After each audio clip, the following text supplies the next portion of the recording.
Hello everyone, perkenalkan nama saya Retno Istianingsih. Kami dari kelompok 3 akan mempresentasikan pendekatan konstekstual dalam pembelajaran bahasa Indonesia MI, dan di samping saya teman saya Wida Irfani. Selamat menyaksikan. Konsep dan penerapan pendekatan konstekstual dalam pembelajaran bahasa Indonesia. Yang pertama, konsep pendekatan konstekstual, yaitu konsep belajar yang membantu guru mengaitkan antara materi yang diajarkannya dengan situasi dunia nyata siswa dan mendorong siswa membuat hubungan antara pengetahuan yang dimilikinya dengan penerapan dalam kehidupan sehari-hari. Perbedaan pola pembelajaran konvensional dan kontekstual. Yang pertama, perbedaan konvensional terdiri atas 1. Menyadarkan kepada hafalan, 2. Pemilihan informasi ditentukan oleh guru, 3. Cenderung terfokus pada satu bidang, 4. Memberikan tumpukan informasi kepada siswa sampai pada saatnya diperlukan, 5. Penilaian hasil belajar hanya melalui kegiatan akademik berupa ujian atau ulangan. Yang kedua, perbedaan kontekstual terdiri atas 1. Menyadarkan kepada memori spasial, 2. Pemilihan informasi berdasarkan kebutuhan individu siswa, 3.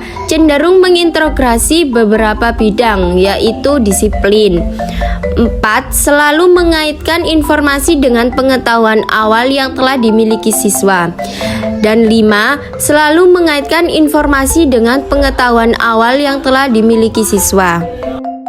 Konsepsi dan proses pembelajaran kontekstual, yaitu terdiri dari 5 macam. Yang pertama, konstruktivisme berbasis pengetahuan.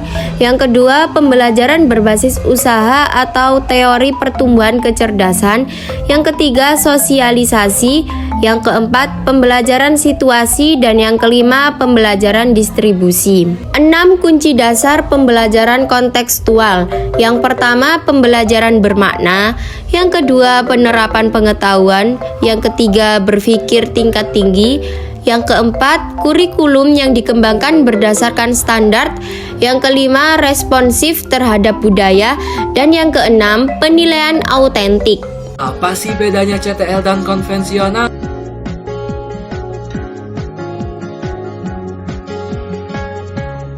Perbedaan yang pertama, dalam CTL, pembelajaran lebih berpusat pada siswa, sedangkan dalam konvensional lebih berpusat pada guru.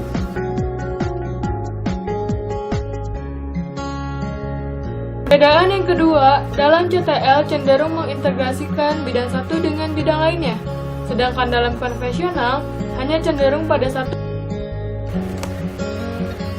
Pada konvensional, pembelajaran hanya berpusat pada guru. Jadi, pengetahuan hanya diperoleh dari materi yang diberikan guru saja. Sedangkan dalam CTL, pembelajaran dilakukan dengan mengkaitkan pengetahuan yang dimiliki siswa dengan bahan ajar yang dimilikinya. Perbedaan yang keempat, pada CTL, penilaian dilakukan ketika proses pembelajaran mengikuti perkembangan siswa, sedangkan pada konvensional, penilaian hanya dilihat pada hasil ujian akhir. Kedua, yakni pendekatan tradisional. Pendekatan tradisional ini juga dibagi dari beberapa macam, yakni yang pertama, siswa adalah penerima informasi secara pasif. Yang kedua, siswa belajar secara individual. Yang ketiga, pembelajaran sangat abstrak dan teoretis. Yang keempat, perilaku dibangun atas dasar kebiasaan. Yang kelima, keterampilan dikembangkan atas dasar latihan. Yang keenam, hadiah untuk perilaku baik adalah pujian atau nilai dalam rapot. Yang ketujuh, seseorang tidak melakukan yang jelek karena dia takut dihukum. Yang kedelapan, bahasa diajarkan dengan pendekatan struktural, yakni rumus diterapkan sampai paham kemudian dilatihkan.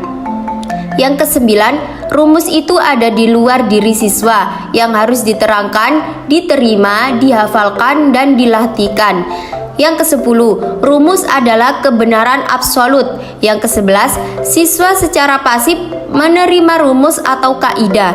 Yang ke-12, pengetahuan adalah penangkapan terhadap serangkaian fakta, konsep, atau hukum yang berada di luar diri manusia. Yang ke-13, keberadaan bersikap absolut dan pengetahuan bersikap final. Yang ke-14, guru adalah penentu jalannya proses pembelajaran. Yang ke-15, pembelajaran tidak memperhatikan pengalaman siswa. Yang ke-16, hasil belajar hanya diukur dengan tes. 17, pembelajaran hanya terjadi dalam kelas. 18, sanksi adalah hukuman dari perilaku jelek. 19, perilaku baik berdasar motivasi ekstrinsik. Dan yang terakhir 20, seseorang berperilaku baik karena dia terbiasa melakukannya. Penerapan pendekatan kontekstual dalam pembelajaran bahasa Indonesia terdiri dari 7 macam, yakni 1. Belajar berbasis masalah, 2. Pengajaran autentik, 3. Belajar berbasis inquiry, 4. Belajar berbasis project atau terstruktur, 5. Belajar berbasis kerja, 6. Belajar jasa dan layanan, dan 7. Belajar kooperatif. Hal-hal yang harus diperhatikan guru saat menggunakan pendekatan pengajaran kontekstual dalam faktor kebutuhan individual siswa. Ada beberapa macam hal, yakni yang pertama, merencanakan pembelajaran sesuai dengan kewajaran perkembangan mental, membentuk grup belajar yang saling tergantung, menyediakan lingkungan yang mendukung pembelajaran mandiri, memberikan pemahaman kepada siswa terkait kekuatan dan kelemahannya. Guru harus menciptakan suatu lingkungan agar siswa dapat belajar dengan nyaman. Mempertimbangkan keragaman siswa. Memperhatikan multi-intelijensi siswa. Menggunakan teknik-teknik bertanya yang meningkatkan pembelajaran siswa. Menerapkan penilaian autentik. Strategi implementasi pendekatan kontekstual, yakni ada 6 macam. Yang pertama, memecahkan pada pemacu masalah atau problem. Yang kedua, mengakui kebutuhan pembelajaran terjadi di berbagai konteks. Yang ketiga, mengontrol dan mengarahkan pembelajaran siswa sehingga mereka menjadi pelajar yang mandiri. Yang keempat, bermuara pada keragaman konteks hidup yang dimiliki siswa. Yang kelima, mendorong siswa untuk belajar bersama-sama atau menggunakan grup belajar. Dan yang terakhir, menggunakan penilaian autentik. Langkah-langkah pembelajaran CTL. Selamat pagi anak-anak. Apa kabar semuanya? Apa kalian siap mengikuti pembelajaran hari ini? Selamat pagi, Cikgu. Siap, Bu. Anak-anak, apa kalian masih ingat materi kemarin mengenai bentuk-bentuk bangun ruang? Masih, Bu.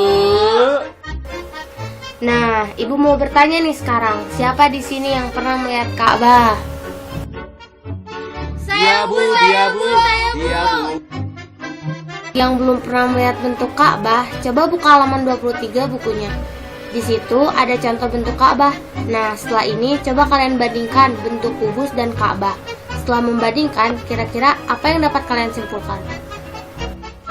Sama, Bu. Betul sekali. Jadi, Ka'bah itu merupakan contoh bangunan berbentuk kubus. Hari ini kita akan mempelajari mengenai sifat-sifat yang ada pada kubus. Sebelum kita melanjutkan pelajaran, kita bagi kelompok terlebih dahulu ya. Baik, Bu. Kegiatan inti, langkah-langkah pembelajaran CTL. Nah, kemarin kan kita sudah belajar ya mengenai rusuk, diagonal ruang, diagonal bidang. Sekarang coba kalian diskusikan sifat-sifat apa saja yang ada pada kubus menurut materi tersebut. Baik, Bu.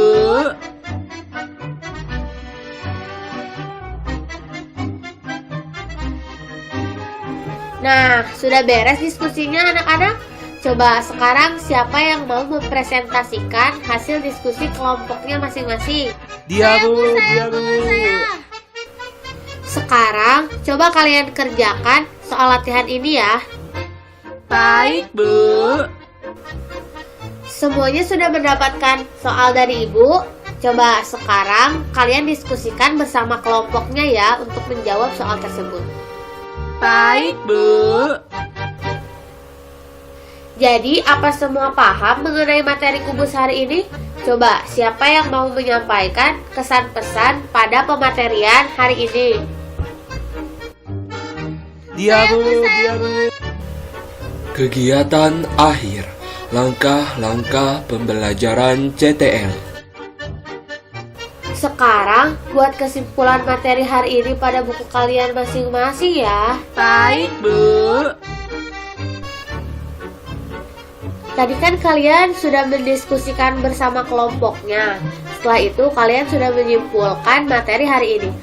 Sekarang Ibu akan memberikan kalian soal untuk dikerjakan individu.